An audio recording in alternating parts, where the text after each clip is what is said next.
kayong mangamba dahil ang ating bakuna ay pinag-aralang mabuti ng ating mga eksperto.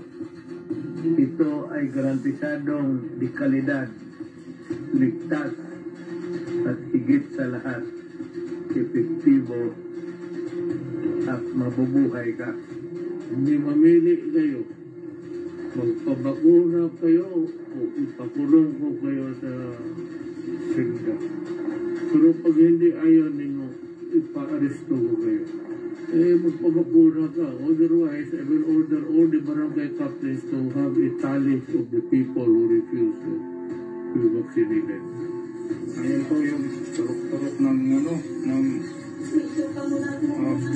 bakuna na yan. Magresulta sa bakuna. Yung anak ko, hindi na makahinga. Nakailang beses na yan. O, nakalawang beses na. Yung una na imatay.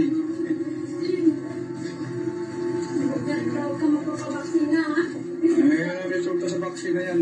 Mga vaccine, yung vaccine na yan. Huwag kayong mangamba dahil ang ating bakuna ay pinag-aralang mabuti ng ating mga eksperto.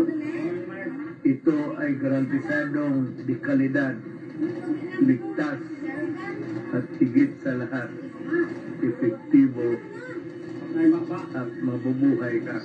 We have to understand that these vaccines are only in their phase 3 trials, no? So we need to monitor for long-term effects of these vaccines.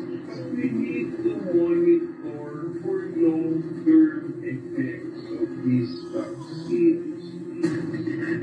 Pero nanay, ito po, ano pong gagawin ninyo sa premyo na talaga na to? Ay, naku po, malaking tulong po sa akin dahil may apo din akong nabulag.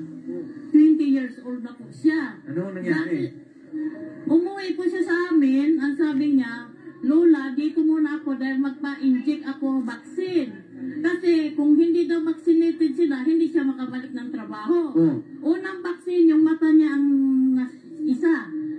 Nung nag-second dose po siya, dalawa na po. Wala nagpa-vaccine, nabulag siya. 20 years old lang, bossing. Ito po sa pagkaka... mo na nga dinig ng Injection lang? Nireport niyo ba sa health center yan?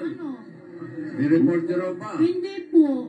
Hindi po. Report niyo sa health Kasi center. hindi naman inano ng mga magulang eh. Dapat po, inireport nyo. Kasi wala naman siyang ibang ginawa, yun lang. Yun lang, nagpa-vaccine. Asawa ka na, Rodini. Bago po ako. Bago ka? Kailan pa? October 5 po.